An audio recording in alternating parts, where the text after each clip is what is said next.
Good evening students. Work energy power में हम लोग एक शीट एनसीईआरटी बेस्ड लगा चुके हैं और एक शीट हम लोग अभी डिस्कस करेंगे जल्दी से।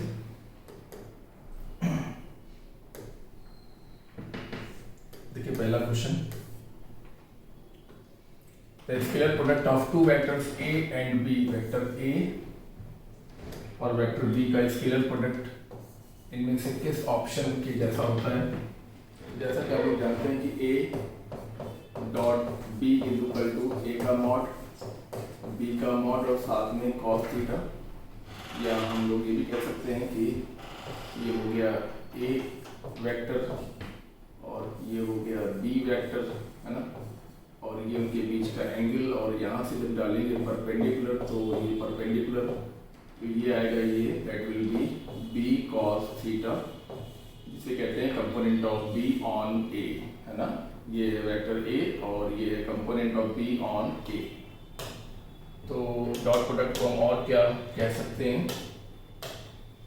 हम कह सकते हैं a यानी कि a का मॉड, वेक्टर a का मॉड और projection of b on a, ठीक है ना, ये कह सकते हैं। या फिर एक बात ये भी हो सकती है कि a dot b is equal to A B cos theta को हम बी ए कॉस थीटा भी कह सकते हैं।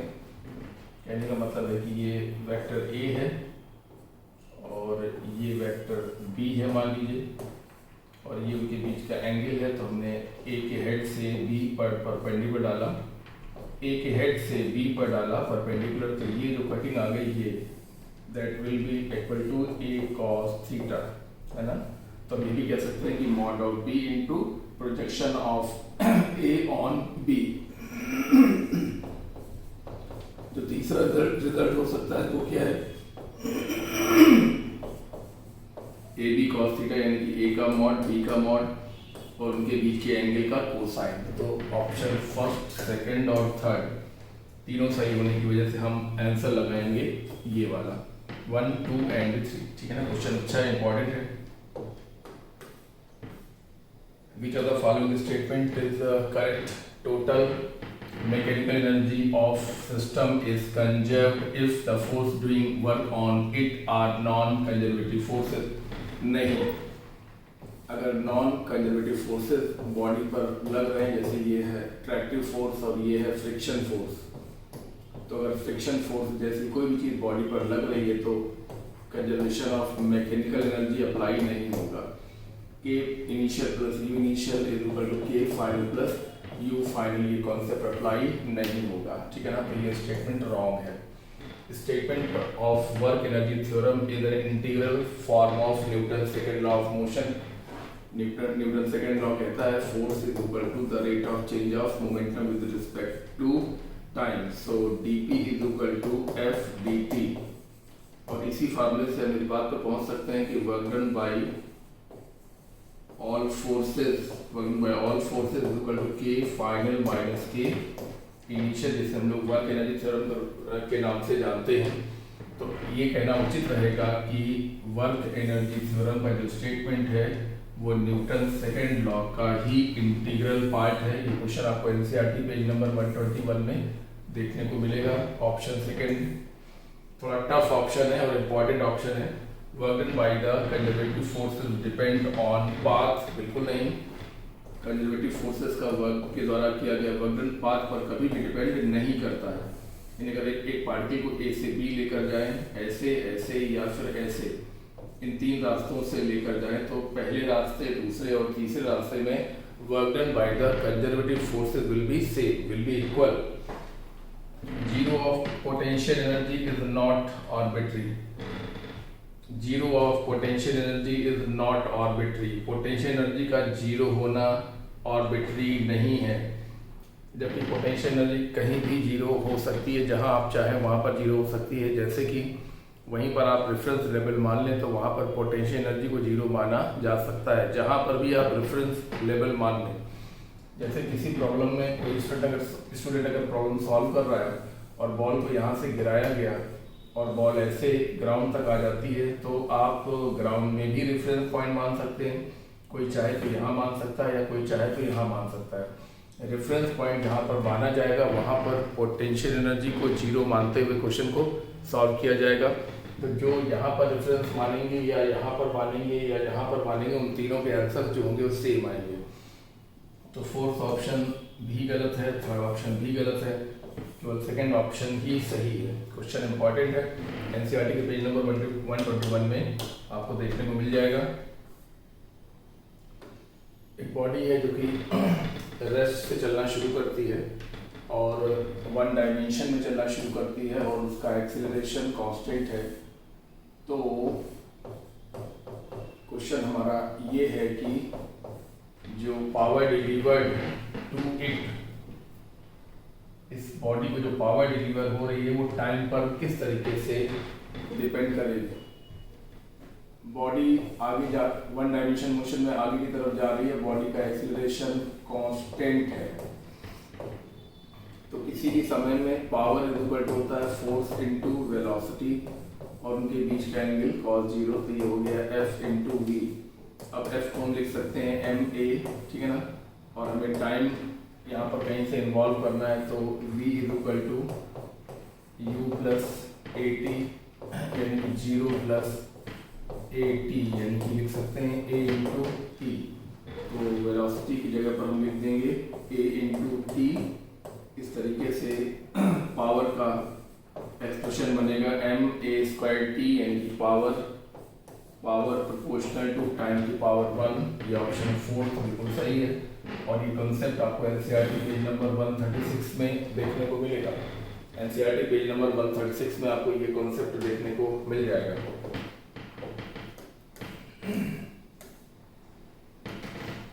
A pump on ground floor is building pumps up water to fill a tank। अच्छा, 40 मीटर की गहराई से हमें पानी को एक टैंक में फिल अप करना है, मतलब कहने का ये देखिए यहाँ पर हमें टैंक को फिल अप करना है, 40 मीटर की हाइट पर है। तो जो पंप लगा हुआ है हमें इसकी पावर फाइंड करनी है, जबकि जो सिस्टम की एफिशिएंसी है वो 60% है। आइए, एफिशिएंसी इक्वल होता है आउटपुट पावर अपॉन सिस्टम को दी गई इनपुट पावर, ठीक है ना। तो आउटपुट क्या है? आउटपुट है काम करना यानी कि mgh, और पावर है तो टाइम से डिवाइड करेंगे। और इनपुट पावर क्या होगा बताओ? जो पंप की पावर होगी वही इनपुट पावर मानी जाएगी, क्योंकि पंप इनपुट वर्क करेगा और पंप के वर्क करने से पानी ऊपर चढ़ेगा, जिसको आउटपुट माना जाएगा। तो ये है आउटपुट पावर और ये हमसे पूछा गया है। इस प्रकार से पंप की पावर लिखने के लिए हमें mgh अपॉन t यानी कि इनपुट पावर और यहाँ पर एफिशिएंसी, तो मास पर सेकेंड तो मालूम नहीं है, तो मास को लिख दिया वॉल्यूम इनटू डेंसिटी, ठीक है ना। ये देखिए मास को लिखा है वॉल्यूम इनटू डेंसिटी लिख दिया गया, ठीक है ना। और वॉल्यूम पर सेकेंड कितना है? 30 इन 15 मिनट। तो मिनट को हम कन्वर्ट करेंगे सेकेंड में, तो ये देखिए मिनट को 60 से मल्टीप्लाई करके सेकेंड में कन्वर्ट किया गया।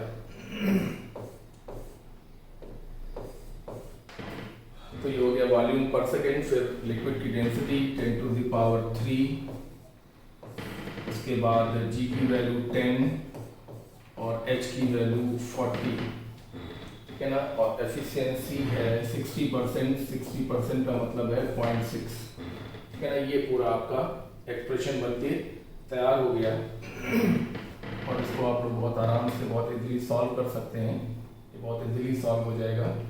ये देखिए 400 और ये 30, ये हो गया 12,000 और ये है इंटू 10 टू द पावर 3 और ये हो गया आपका 60, 15 और 60, 15, 60 और 0.6। ये देखिए पूरा, ठीक है ना।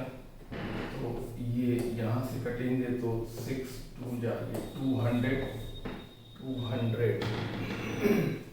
और ये हो गया 90, 200 by 9 into 10 to the power 3, ये 22.22 into 10 to the power 3 watt, इनकी कह सकते हैं 22.22 किलो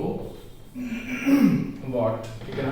तो ये सेकंड ऑप्शन सही है। अच्छा क्वेश्चन है एनसीईआरटी के पेज नंबर 136 में आपको ये क्वेश्चन देखने को मिलेगा। क्वेश्चन इंपॉर्टेंट है।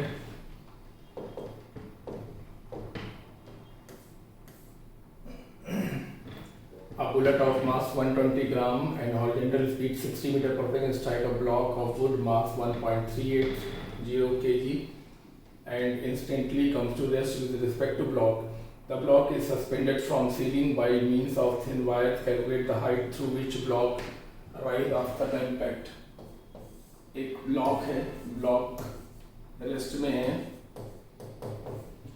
और एक बुलेट है जो इसमें कोलाइड करती है u वेलोसिटी से, u की वैल्यू 60 मीटर पर सेकेंड। कोलाइड करने के बाद बुलेट इसमें एम्बेड हो जाती है, बाहर नहीं निकल पाती, और एम्बेड होने के बाद कॉमन वेलोसिटी दोनों की एक सिंगल कॉमन वेलोसिटी हो जाएगी, ये देखिए। और इसके बाद ये पूरा सिस्टम ऊपर की तरफ उठेगा। तो क्वेश्चन है कि बताइए सिस्टम किस हाइट तक, मैक्सिमम किस हाइट तक राइज करेगा। ये देखिए u इज इक्वल टू 0, ये height attend by the system, ये h हमको फाइंड करना है, ठीक है। तो सबसे पहले हमको कॉमन वेलोसिटी निकालनी होगी, उसके लिए कंजर्वेशन ऑफ मोमेंटम लगाना पड़ेगा। p initial is equal to p final. तो p इनिशियल है mu प्लस ब्लॉक का मोमेंटम 0, और p फाइनल में बुलेट प्लस ब्लॉक का टोटल मोमेंटम, और ये कॉमन वेलोसिटी। तो ये common velocity is equal to mu upon m plus m, है ना। तो बुलेट का मास है 120 ग्राम इंटू 10⁻³ इंटू वेलोसिटी है 60 अपॉन दोनों का टोटल मास, तो 120 ग्राम और 1.380 किलोग्राम। ओके, तो केजी में हमें इसको रखना होगा। तो 1.38 और 0.12, तो ये 0 और ये 5 और ये 1, तो 1.5 किलोग्राम, ठीक है। तो इस तरीके से 7200 इंटू 10⁻³ अपॉन 1.5 यानी कि 7.2 अपॉन 1.5 यानी कि 72 अपॉन 15, ठीक है ना। ये 72 अपॉन 15 ये वेलोसिटी आ गई है, जिसको हम लोग कह सकते हैं 4.8 मीटर पर सेकेंड, ये कॉमन वेलोसिटी है। हमको ये फाइंड करना है कि सिस्टम किस हाइट तक जाएगा। सिस्टम किस हाइट तक जाएगा उसके लिए v² is equal to v' is equal to v² minus 2gh, इसको लगा सकते हैं तो ये 0 हो गया, v² minus 2gh, so 2gh is equal to v², तो h is equal to v² by 2g यानी कि 4.8 इंटू 4.8 अपॉन 20, है ना। इसको आप सॉल्व करेंगे तो आपको मिल जाएगा 1.15 मीटर, पहला ऑप्शन 1.15 मीटर, ठीक है। फर्स्ट ऑप्शन सही है, और ये एनसीईआरटी के पेज नंबर 137 में आपको क्वेश्चन देखने को मिलेगा। हाँ, एनसीईआरटी के पेज नंबर 137 में आप देखिए, आपको क्वेश्चन, ये कॉन्सेप्ट देखने को मिलेगा। A ball of mass 300 gram falls on elevator moving up with a uniform velocity. एक बॉल है जो कि एक मूविंग एलिवेटर, ये एलिवेटर है जो कि 10 मीटर पर सेकेंड से ऊपर की ओर जा रहा है, भारी भरकम बहुत ही हैवी एलिवेटर है, और ये बॉल इस पर टकराती है, और इसकी जो वेलोसिटी है बॉल की, टक्कर के पहले जो बॉल की वेलोसिटी है वो क्वेश्चन में दी गई है। टक्कर की वेलोसिटी u1 15 मीटर पर सेकेंड से टकराती है, 15 मीटर पर सेकेंड से टकराती है, जबकि ये जो एलिवेटर है वो किस वेलोसिटी से ऊपर जा रहा है, 10 मीटर पर सेकेंड से ऊपर जा रहा है। जाहिर सी बात है बॉल बहुत हल्की होगी, और ये लिफ्ट का जो एलिवेटर है, लिफ्ट जो है एलिवेटर मतलब लिफ्ट, वो काफ़ी हैवी बॉडी होगी, तो क्वेश्चन है कि बॉल जब लिफ्ट के बेस से टकराती है तो वो किस वेलोसिटी से वापस ऊपर की ओर जाएगी, किस वेलोसिटी से ऊपर की ओर जाएगी, यानी कि बॉल की वेलोसिटी टक्कर के बाद v1 is equal to u1 m1 minus m2 plus 2 m2 u2 upon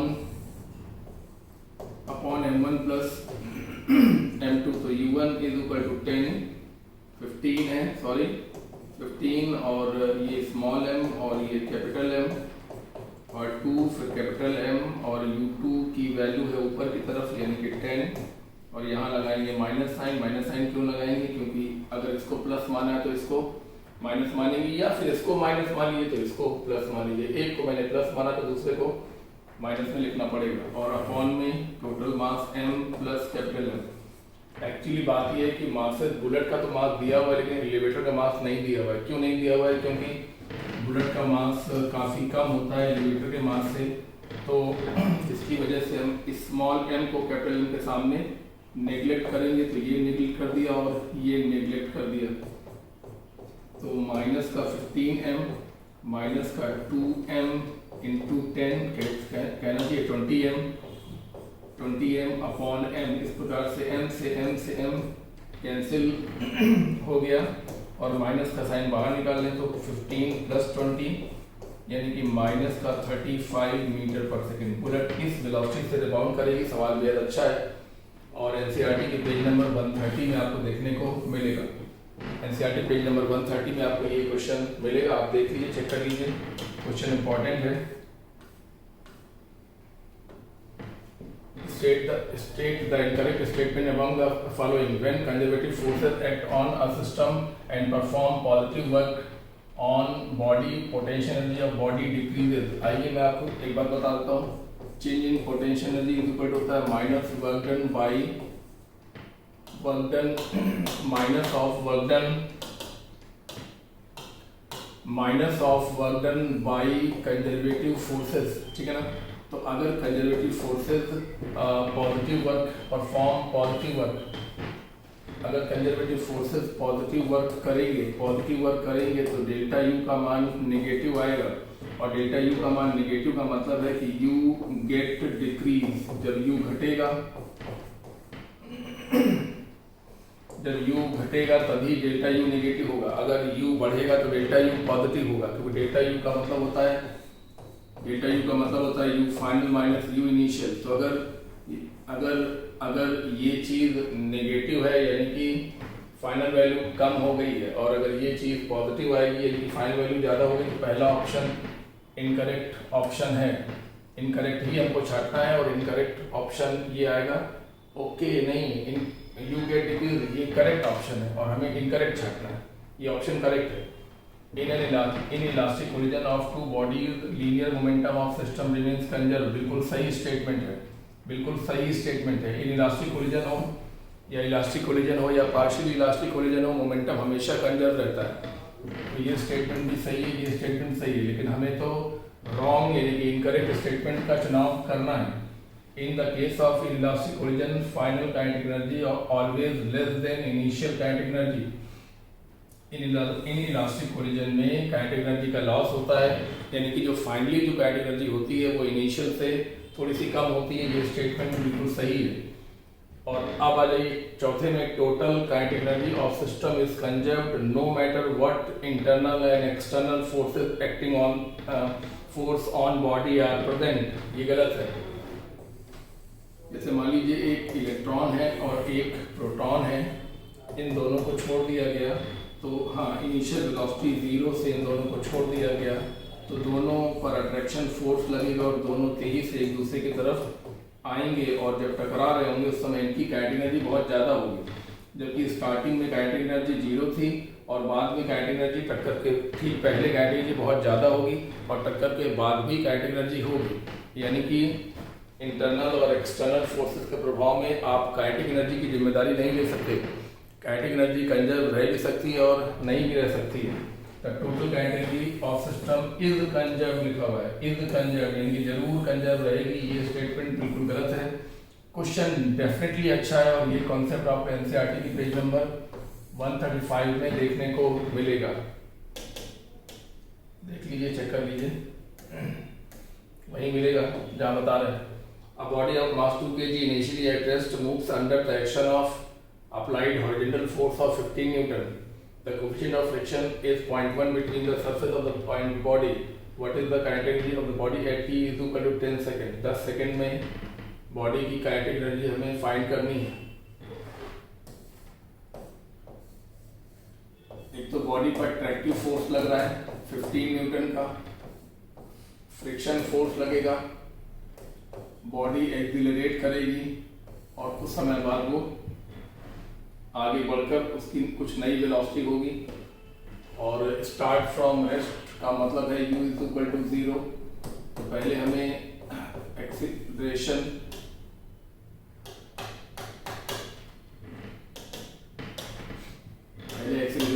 find करें। ये काइनेटिक फ्रिक्शन है, F minus f k is equal to m a, तो F minus mu N is equal to m a, यानी कि F minus mu m g is equal to m a, यानी कि 15 minus mu का मान 0.1, मास 2 kg, जी की value 10 is equal to 2a, so this is 15 minus 2 is equal to 2a, so a is equal to 13 by 2 meter per second square. अब after 10 second body की velocity निकालिए, v is equal to u plus 80, तो initial velocity 0, a की value 13 by 2 और time 10 second, तो ये 13 into 5 हो गया, यानी कि 65 मीटर पर सेकेंड। तो हमें इस समय बॉडी की काइनेटिक एनर्जी फाइंड करनी है। आइए काइनेटिक एनर्जी हम लोग यहाँ फाइंड करें। k is equal to half m v square. 10 second बाद की वेलोसिटी हमने पता लगा ली है, मास हमको ऑलरेडी दिया हुआ था। 10 सेकेंड बाद वेलोसिटी 65 का स्क्वायर, 2 से 2 कैंसिल करेंगे तो 65 का स्क्वायर आएगा। तो 60 का स्क्वायर 3600 होता है, तो 65 का स्क्वायर उससे काफ़ी ज़्यादा होगा, यानी कि 4225। ना ये 36 से केवल 15 ज़्यादा है, तो बिल्कुल ये तो सवाल ही नहीं होता, ये भी सवाल नहीं होता। 60 का स्क्वायर ही 3600 होता है, लेकिन ये सिर्फ 3655 है, ज़रा सा ज़्यादा है, और ये उससे आगे। तो ऑप्शन फर्स्ट सही है। ये क्वेश्चन आपको एनसीईआरटी की पेज नंबर 134 में देखने को मिलेगा। हाँ, पेज नंबर 134 में ये मिलेगा।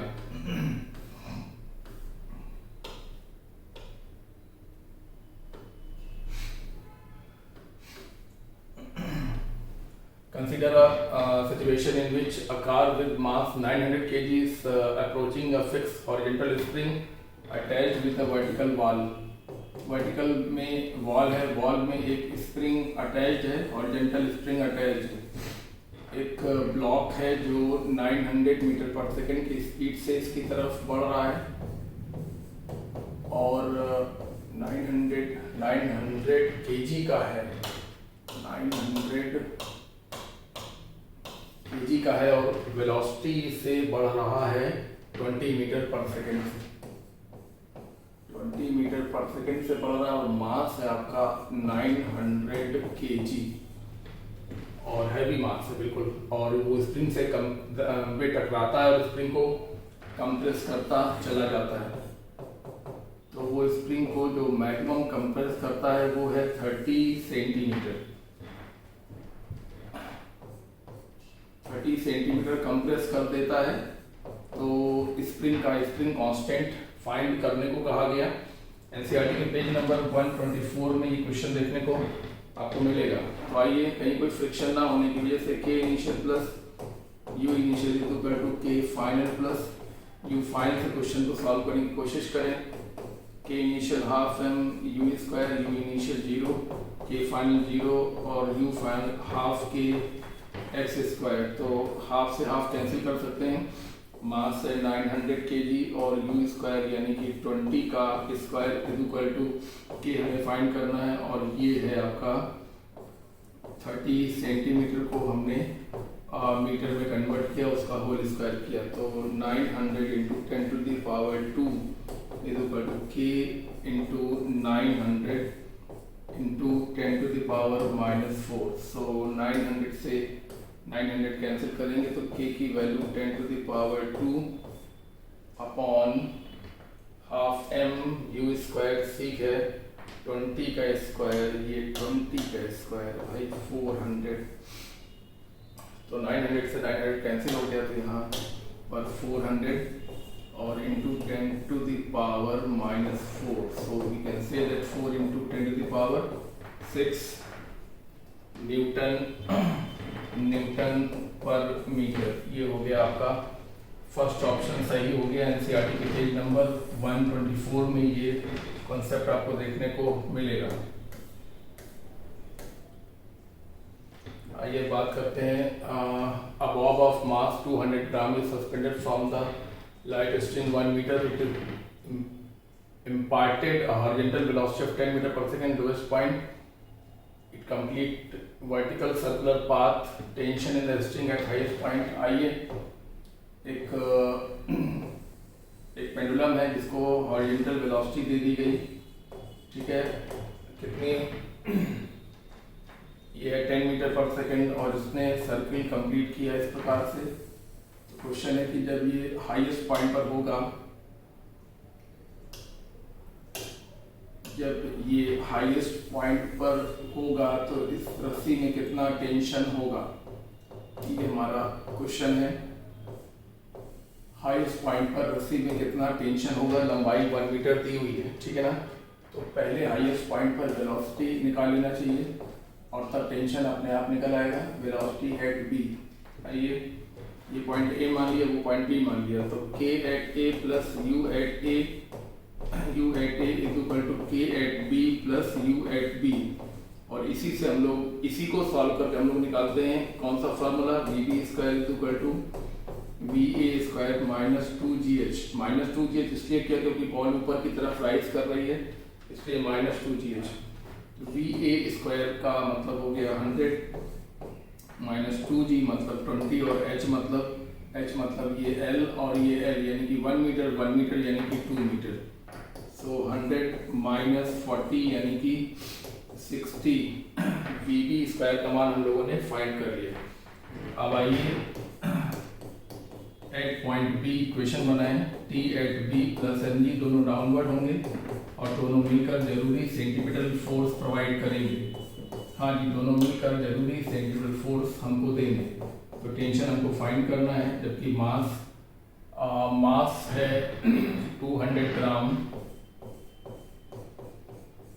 200 ग्राम को किलोग्राम में कन्वर्ट करते हुए आगे बढ़ेंगे। 200 ग्राम को किलोग्राम में कन्वर्ट किया, bb स्क्वायर यानी कि 60 का स्क्वायर यानी कि 3600 अपॉन r का मतलब हो गया 1। So this is tb plus 2, है ना, इज इक्वल टू, यहाँ पर 1 2 3 0 ये हट गए, तो अब बचा यहाँ पे कितना 3660, 100 माइनस 40, 20 इंटू h2 है, 40 ही हुआ, 60 ही हुआ, सही है। bb स्क्वायर का मतलब पूरा 60 ही था, 3600 में bb स्क्वायर का मान, हाँ bb स्क्वायर का मान ही 60 था। खैर, तो ये 2 0 और ये इससे कैंसिल हो गया, तो इधर आ गया 6 to 12। So tension at point B is equal to 12 minus 2 यानी कि 10 न्यूटन, ठीक है। तो ये एनसीईआरटी के पेज नंबर 122 में ये कॉन्सेप्ट आपको देखने को मिलेगा। ये सेकंड ऑप्शन सही है, क्वेश्चन इंपॉर्टेंट है।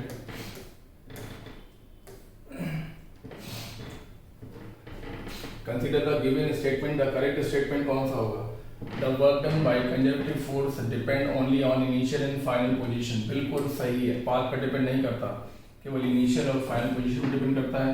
Work done by conservative forces in a close path is 0, बिल्कुल सही है, बिल्कुल ही सही है। करेक्ट स्टेटमेंट छाटना है।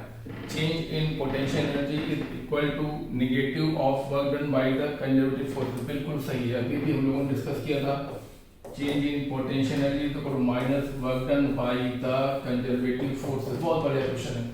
तीसरा ऑप्शन भी सही है, यानी कि ऑल ऑफ द अबव। ऐसे क्वेश्चन बेहद महत्वपूर्ण माने जाएंगे जो कॉन्सेप्चुअल बेस्ड होंगे और एनसीईआरटी की पेज नंबर 125 में आपको ऐसा ही सब कुछ देखने को मिलेगा, लिखा हुआ मिलेगा और वहीं से क्वेश्चन फ्रेम किया गया है। एनसीईआरटी पेज नंबर 125 पे ये स्टेटमेंट आपको मिलेंगे, ये भी सही है, ये भी सही है, ये भी सही है, यानी कि all of the most important question है।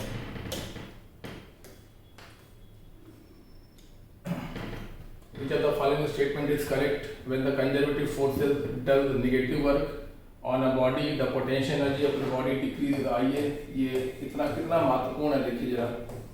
ये क्वेश्चन आज तीसरी बार इस्तेमाल हो रही है। Work done by the conservative forces के नेगेटिव साइन में को डेल्टा यू कहते हैं। तो कह रहे हैं अगर work done by conservative forces negative हो, ठीक है ना, तो डेल्टा यू कैसा आएगा? पॉजिटिव आएगा। डेल्टा यू के पॉजिटिव आने का मतलब है you get increased, you increase हो गया होगा, और ये ऑप्शन जो कि लिखा है डिक्रीज हो गया होगा, गलत है। Work done bye a body against friction always result in the loss of kinetic energy. जब कोई बॉडी फ्रिक्शन के विरुद्ध कार्य करती है, work done bye a body against the friction is always result in loss of energy. यानी कि अगर किसी बॉडी पर फ्रिक्शन फोर्स लग रहा है, काइनेटिक फ्रिक्शन लग रहा है, इनकी बॉडी आगे की ओर जा रही है और काइनेटिक फ्रिक्शन पीछे की ओर लग रहा है, तो बॉडी में एक रिटार्डेशन पैदा होगा। और बॉडी का ये रिटार्डेशन है क्योंकि ये मोशन के अपोजिट है, इसलिए ये जो लिखा हुआ है वो रिटार्डेशन है। और ऐसा होने की वजह से कुछ समय बाद आप देखेंगे बॉडी रुक जाएगी, और बॉडी के रुकने का मतलब है काइनेटिक एनर्जी का लॉस हो गया। तो ये स्टेटमेंट सही है, हमें करेक्ट स्टेटमेंट छांटना है, ये सही है। तीसरा statement work done bye kinetic friction on the body always negative, ये स्टेटमेंट गलत है। काइनेटिक फ्रिक्शन एक बॉडी पर नेगेटिव वर्क करता है तो दूसरी बॉडी पर पॉजिटिव वर्क करता है, ये साइमल्टेनियसली दोनों वर्क करता है। एक बॉडी पर पॉजिटिव तो एक बॉडी पर नेगेटिव वर्क करता है, क्योंकि जब एक ब्लॉक पर कोई दूसरा ब्लॉक स्लाइड हो रहा होता है, ये देखिए इसकी वेलोसिटी v1 है और इसकी वेलोसिटी v2 है, तो एक की वेलोसिटी ज़्यादा हो सकती है, एक की वेलोसिटी कम। इसकी वेलोसिटी 10 हो सकती है मीटर पर सेकेंड, इसकी वेलोसिटी 8 हो सकती है। ये बॉडी फास्ट है तो इसमें फ्रिक्शन पीछे लगेगा, काइनेटिक फ्रिक्शन, और ये बॉडी स्लो है तो इसमें फ्रिक्शन आगे लगेगा। तो ये इस बॉडी पर m1 पर काइनेटिक फ्रिक्शन नेगेटिव वर्क करेगा, जबकि m2 पर वही काइनेटिक फ्रिक्शन पॉजिटिव वर्क करेगा। थर्ड स्टेटमेंट बिल्कुल गलत है, जिसमें कहा गया है कि काइनेटिक फ्रिक्शन हमेशा बॉडी पर नेगेटिव वर्क करता है, ऐसा नहीं है। ये काइनेटिक फ्रिक्शन m1 पर नेगेटिव वर्क करेगा और ये काइनेटिक फ्रिक्शन m2 पर पॉजिटिव वर्क करेगा। In an elastic collision of two bodies total energy of system decreases. Elastic collision में काइनेटिक एनर्जी कंजर्व रहती है, यानी k initial plus k initial is equal to k final. Elastic collision में kinetic energy conserve रहती है, तो k initial is equal to k final. तो ये स्टेटमेंट भी गलत है। करेक्ट स्टेटमेंट केवल सेकंड है। क्वेश्चन बेहद इंपॉर्टेंट है, कॉन्सेप्चुअल है, और एनसीईआरटी के पेज नंबर 125 में आपको ये कॉन्सेप्ट, ये थ्योरी देखने को मिलेगी। A cyclist comes to rest by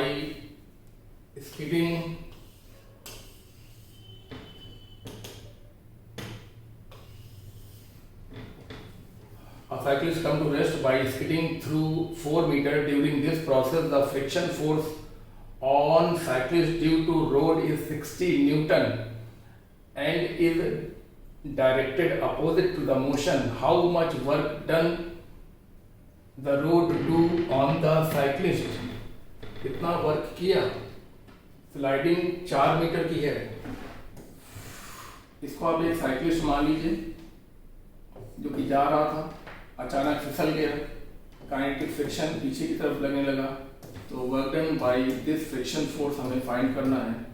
तो friction force into displacement into cos theta, तो फ्रिक्शन फोर्स की वैल्यू है 60 न्यूटन और डिस्प्लेसमेंट है 40 और कॉस 180 होगा क्योंकि डिस्प्लेसमेंट होगा आगे।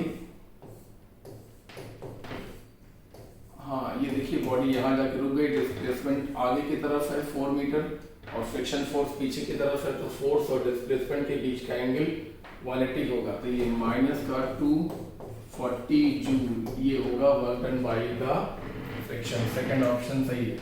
इसमें कहा गया how much work done does the road do on the cyclist. Road कितना वर्क कर रही है, तो रोड क्या वर्क करेगी, रोड ब्लॉक पर फ्रिक्शन लगा रही है, यानी कि वर्क डन बाय रोड मतलब वर्क डन बाय फ्रिक्शन ही हमको फाइंड करना है। बात समझ में आ गई। वर्क डन बाय रोड, और रोड साइक्लिस्ट पर क्या लगा रही है, फ्रिक्शन फोर्स लगा रही है, यानी कि हमें work done by friction he find करना है। फ्रिक्शन काइनेटिक फ्रिक्शन पीछे की तरफ है और डिस्प्लेसमेंट आगे की तरफ है, इसलिए हमने cos 180 को लेते हुए माइनस में आंसर दिया, जो कि सेकंड ऑप्शन सही है। ये आपको एनसीईआरटी पेज नंबर 117 में देखने को मिलेगा। ठीक है, हाँ आप देख लीजिए, चेक कर लीजिए, बिल्कुल चेक करिए। Rain drop falling under the influence of downward gravitation force and opposing resistive force. Rain drops नीचे की तरफ गिर रही हैं ड्यू टू ग्रेविटेशनल फोर्स, और ऊपर की तरफ एक फ्रिक्शन फोर्स लगेगा जो रेजिस्टिव फोर्स माना जाएगा। इसके अंडर में रेन ड्रॉप जिसका मास है 2 ग्राम मास है, वो जमीन पर टकराता है और टकराने से ठीक पहले वेलोसिटी 120 मीटर पर सेकंड बताई जा रही है, और 1.5 किलोमीटर हाइट से चलकर ये ड्रॉप नीचे आई है। किलोमीटर 1.5 किलोमीटर ऊपर से ये बॉल ये वाटर ड्रॉप नीचे आई है। What is work done bye unknown resistive force. Resistive force मतलब रेजिस्टिव फोर्स यानी रोकने वाला बल यानी कि फ्रिक्शन फोर्स, ठीक है ना।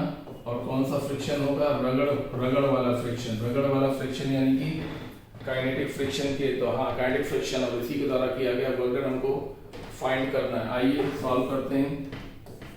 Work done by all forces is equal to K final minus के इनिशियल, ये हमारी इक्वेशन हो गई। वर्क डन करने वाले कौन कौन से लोग हैं, एक तो ग्रेविटी का वर्क डन होगा mgh, और वर्क डन बाय फ्रिक्शन हमको फाइंड करना है is equal to K final यानी कि हाफ m v स्क्वायर और के इनिशियल यानी कि हाफ m u स्क्वायर। आइए वैल्यूज पुट अप कर दें।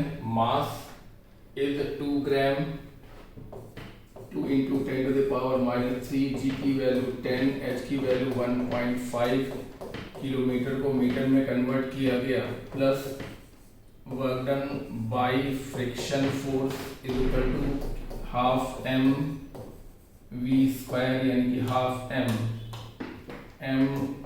जो कि 2 ग्राम को कन्वर्ट किया किलोग्राम में, और v स्क्वायर यानी कि 120 का होल स्क्वायर, माइनस के initial is equal to 0 because ball dropped, ball start from rest, तो ये +3 और ये -3 तो हो गया cancel.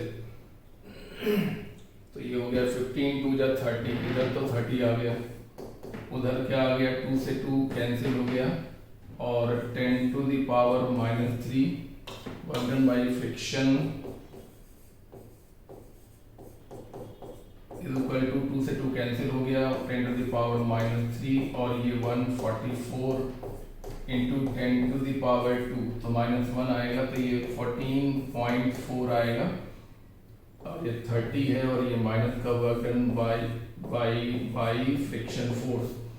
So work done by friction force is equal to 14.4 -30 है ना, तो 15.6 के आसपास का रिजल्ट बनना चाहिए। सेकंड ऑप्शन माइनस में आएगा, माइनस का 15.6 जूल, ठीक है ना। बहुत अच्छा सवाल है, और एनसीईआरटी के पेज नंबर 136 में आप इसको देख पाएंगे। एनसीईआरटी का 136 पेज नंबर चेक करिए, आपको ये क्वेश्चन या इस क्वेश्चन से जैसे मिलते जुलता कॉन्सेप्ट आपको दिखाई पड़ेगा। क्वेश्चन इंपॉर्टेंट है। A simple pendulum hanging freely stay at rest vertically because of this position. इस पोजीशन में क्या है, क्या विशेष बात है, पोटेंशियल एनर्जी और इज मैक्सिमम, गलत बात है, क्योंकि ये ब्लॉक को अगर हम थोड़ा डिस्टर्ब कर दें तो ये क्या करेगा, सिंपल हार्मोनिक ऑसिलेशन करेगा, और सिंपल हार्मोनिक ऑसिलेशन बॉडी तभी करती है जब वो मीन पोजीशन पर उसकी पोटेंशियल एनर्जी मिनिमम होती है, तब वो एसएचएम यानी कि ऑसिलेशन करता है। ठीक है ना, इसलिए ये बिल्कुल कहना बिल्कुल ही गलत है। काइनेटिक एनर्जी इज मिनिमम सवाल ही नहीं उठता। मीन पे लटकी हुई है तो काइनेटिक एनर्जी 0 होगी। कौन सा statement? A simple pendulum hanging freely stay at rest in vertical because in this position kinetic energy will be minimum. No, kinetic energy इस समय मिनिमम नहीं होगी। यहाँ पर U 0 होगा और यहाँ पर काइनेटिक एनर्जी 0 होगी। यहाँ पर U 0 होगा और यहाँ पर काइनेटिक एनर्जी 0 होगी, जबकि यहाँ पर वेलोसिटी मैक्सिमम होगी और काइनेटिक एनर्जी भी मैक्सिमम होगी और पोटेंशियल एनर्जी मिनिमम होगी। क्योंकि मीन पर जब भी कोई बॉडी ऑसिलेशन करती है तो मीन पर काइनेटिक एनर्जी मैक्सिमम और पोटेंशियल एनर्जी 0 होती है, जबकि एक्सट्रीम पर काइनेटिक एनर्जी 0 और पोटेंशियल एनर्जी मैक्सिमम होती है। तो मीन पोजीशन पर जहाँ पर वो हैंग की हुई है वहाँ पर potential energy will be minimum. Third option सही है। Net force acting is towards point of suspension. कह रहे हैं net force point of suspension की तरफ होगा। Net force point of suspension की तरफ तब होगा जब वो एसएचएम कर रही होगी, लेकिन बॉडी के बारे में बताया गया है कि वो हैंगिंग पोजीशन पे है। अब आप कहेंगे जब वो हैंगिंग पोजीशन पे है तो आपने इसको एसएचएम क्यों करा दिया? क्योंकि हम आपको बताना चाहते हैं कि अगर बॉडी को डिस्टर्ब कर दिया जाए तो वो ऑसिलेशन करेगी, और ऑसिलेशन का मतलब ये होता है कि मीन पर उसकी पोटेंशियल एनर्जी मिनिमम होगी, तभी वो ऑसिलेशन कर पाएगी। पेंडुलम क्योंकि सिंपली लटका हुआ है इसलिए इस समय इस पर नेट फोर्स 0 होगा, ना ही टुवर्ड सेंटर होगा ना ही अवे फ्रॉम सेंटर होगा।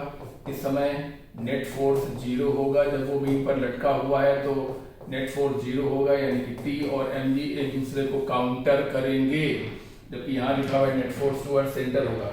नेट फोर्स टुवर्ड सेंटर तब होगा जब उसे सेंट्रीपिटल फोर्स की आवश्यकता होगी, और सेंट्रीपिटल फोर्स की आवश्यकता तब होगी जब वो एसएचएम परफॉर्म कर रहा होगा, ना कि सिंपली हैंग होगा। ठीक है ना, तो हैंगिंग पोजीशन पर नेट फोर्स 0 होगा, और जब वो एसएचएम करेगा और मीन से गुजरेगा तो नेट फोर्स टुवर्ड सेंटर होगा और उसी से सेंट्रीपिटल फोर्स बनेगा।